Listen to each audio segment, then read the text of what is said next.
Bem-vindos a mais uma edição do JR 15 Minutos, o podcast da Record que aprofunda as notícias que mais mexem com a nossa vida.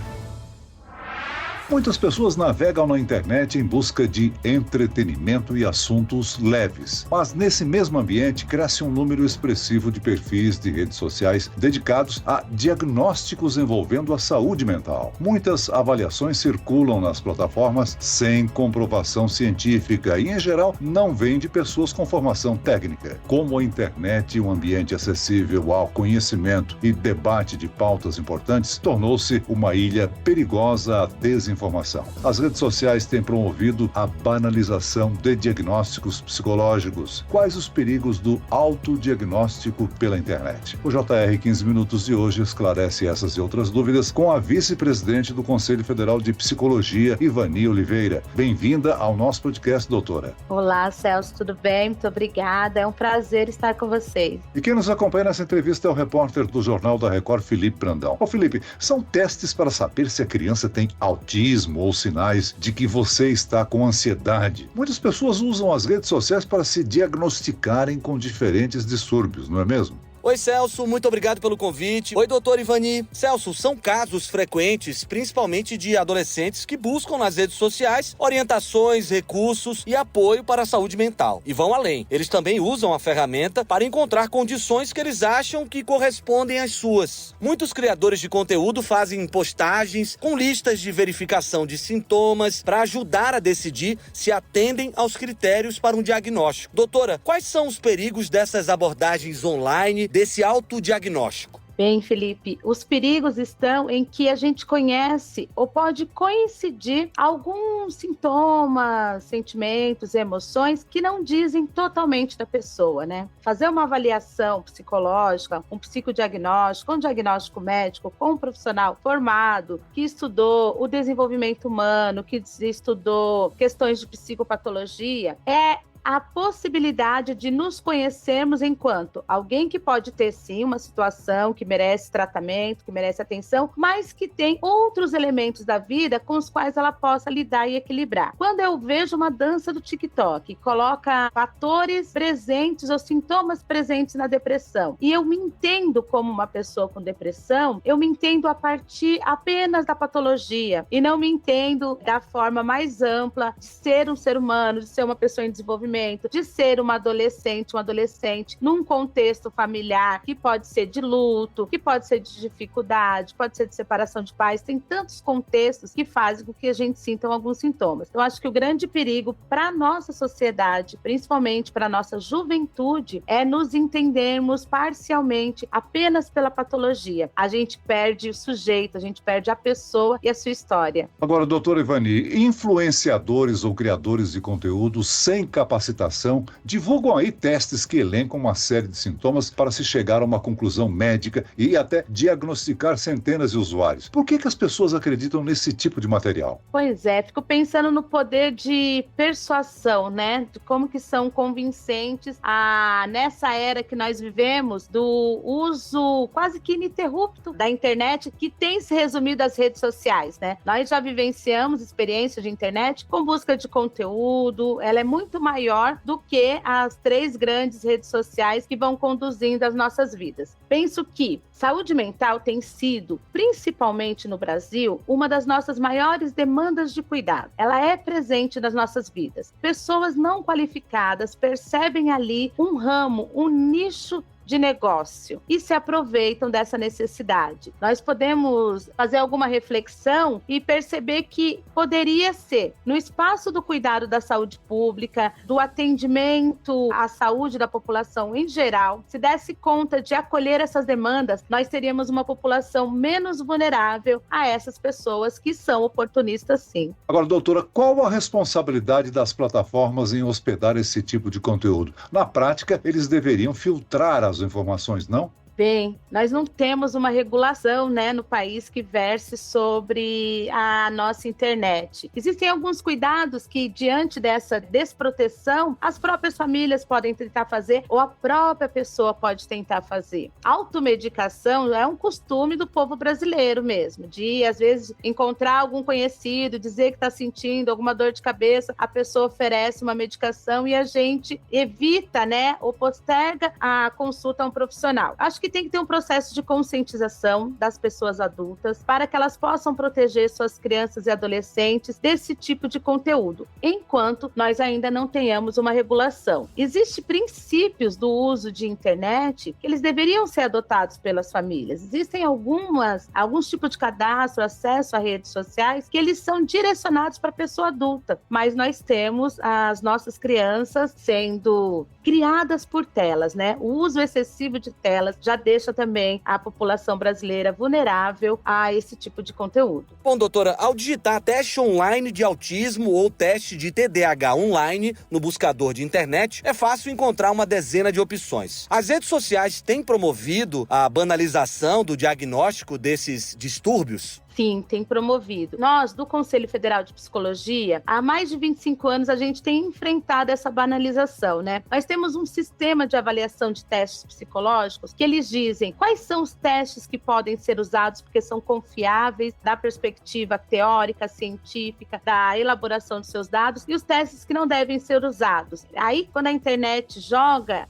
disponibiliza para as pessoas, são testes que não são confiáveis. Na verdade, nem se configuram dentro da testagem da avaliação psicológica. Nós, do Conselho, que temos essa função, essa responsabilidade com a sociedade, a gente faz um trabalho de verificação, de checagem, de acompanhamento dos nossos profissionais. Acho que a grande vulnerabilidade é que não são os profissionais como um todo que oferecem esse serviço. E como é realizado o diagnóstico desses dois transtornos, doutora? Além disso, quais são as diferenças e semelhanças entre o autismo e o TDAH? Os diagnósticos, eles são realizados por equipes multiprofissionais. Então, não haverá apenas um profissional da saúde. A área da saúde é feita por 14 profissões. E, normalmente, para a gente conseguir chegar num diagnóstico de autismo, eu vou precisar da contribuição da psicologia, fonoaudiologia, né? Então, a gente pensa ali uma gama de profissionais para verificar o processo de desenvolvimento dessa criança e se nesse processo de desenvolvimento da criança, ela tem comprometimentos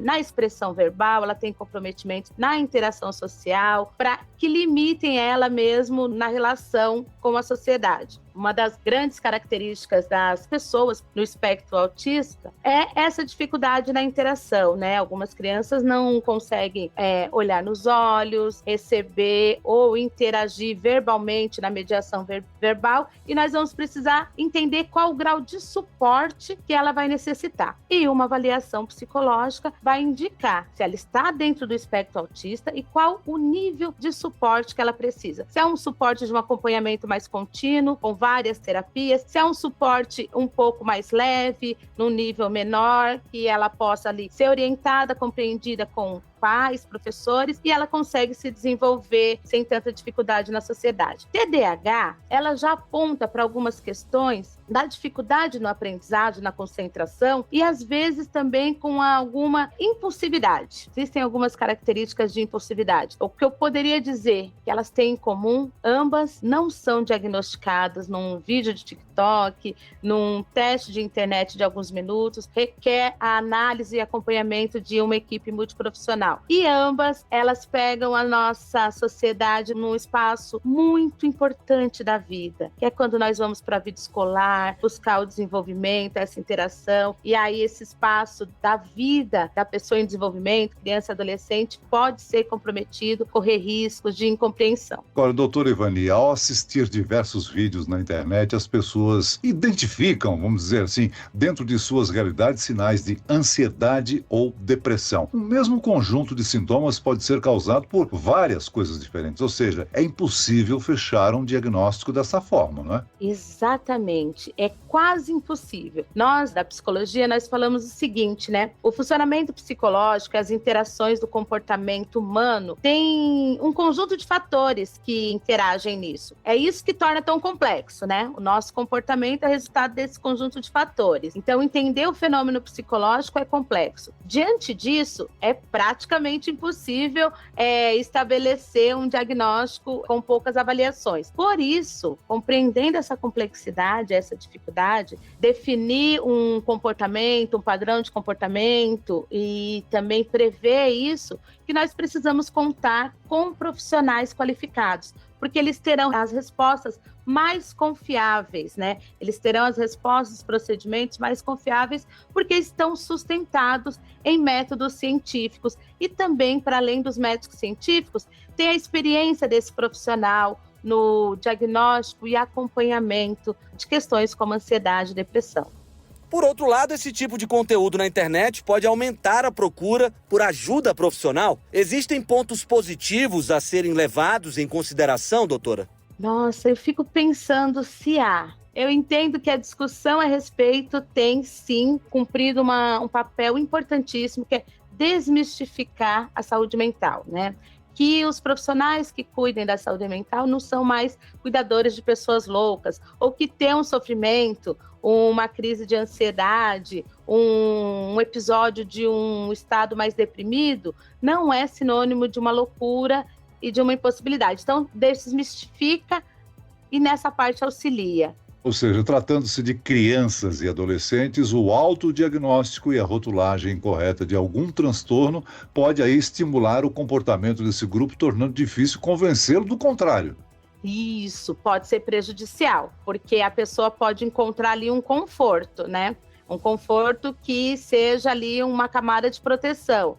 Eu olhei na internet e vi que tenho TDAH. Logo, não vou me esforçar na dificuldade cotidiana da aprendizagem, das tarefas de casa, trabalho de sala de aula, porque ele já se autodiagnosticou dentro aquilo que eu dizia no começo, Celso. O problema é que conhece a pessoa pela patologia e não pelo entendimento total de que ela é. Onde estão as qualidades? Quais são as habilidades que ela tem?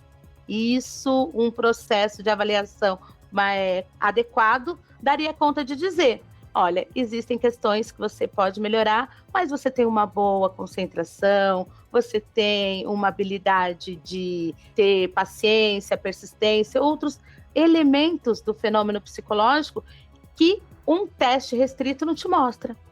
Agora, vez por outra, a gente noticia que as pessoas, por exemplo, no âmbito de buscar uma harmonização facial ou coisa parecida, acaba na mão de profissionais não qualificados. No caso de tratamento psicológico ou coisa parecida, como é que a pessoa tem certeza de que está nas mãos de um bom profissional qualificado?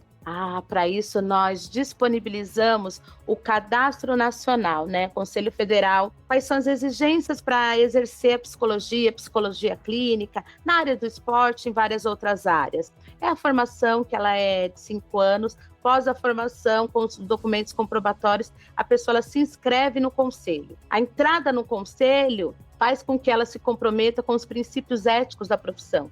E nós temos um cadastro no qual a sociedade, enquanto clientes, pacientes, podem colocar o nome dos seus profissionais e verificar se ele está cadastrado, se ele tem alguma situação de um processo disciplinar, alguma questão ética direcionada àquela pessoa. É uma das formas da gente se proteger. Acho que uma outra forma também é buscar indicações confiáveis. Agora, este acesso a informações de saúde nas redes, né, na internet, deve ser considerado uma questão de saúde pública, não, doutora? Como é que as autoridades públicas podem agir nesse problema? Nossa, sim. Acho que a gente pode agir exigindo a identificação do profissional, né? Acho que todos os médicos, enfermeiros, psicólogas, psiquiatras deveriam ser incentivados pelo governo a se apresentarem com os dados completos. Apareço no programa de TV, por exemplo. Quais são os meus dados completos, até de inscrição no meu conselho, que vão permitir quem entrando em contato comigo checar a veracidade da minha atuação profissional, da minha formação profissional. Acho que isso é um meio. O outro é dizer para a sociedade que ela pode e que ela deve denunciar, né? E as denúncias, elas podem acontecer em 2 âmbitos: nos conselhos profissionais e também na justiça comum, né? O de buscar ali o seu direito. Muito bem, nós chegamos ao fim desta edição do 15 Minutos. Eu quero aqui agradecer a participação e os esclarecimentos da vice-presidente do Conselho Federal de Psicologia, Ivani Oliveira. Muito obrigado, doutora. Eu que agradeço. E agradeço a presença do repórter do Jornal da Record, Felipe Brandão. Obrigado, Celso. Muito obrigado, doutora, também pela participação. Esse podcast contou com a produção de David Bezerra e dos estagiários Fernando Russo e Isabela Santos. Sonoplastia de Marcos Vinícius. Coordenação de conteúdo, Edvaldo Nunes e Deni Almeida. Direção editorial, Tiago Contreira. Vice-presidente de jornalismo, Antônio Guerreiro. Você pode acompanhar o JR 15 Minutos no portal r7.com, nas redes sociais do Jornal da Record e nas principais plataformas de streaming. Eu, Celso Freitas, te aguardo no próximo episódio. Até amanhã.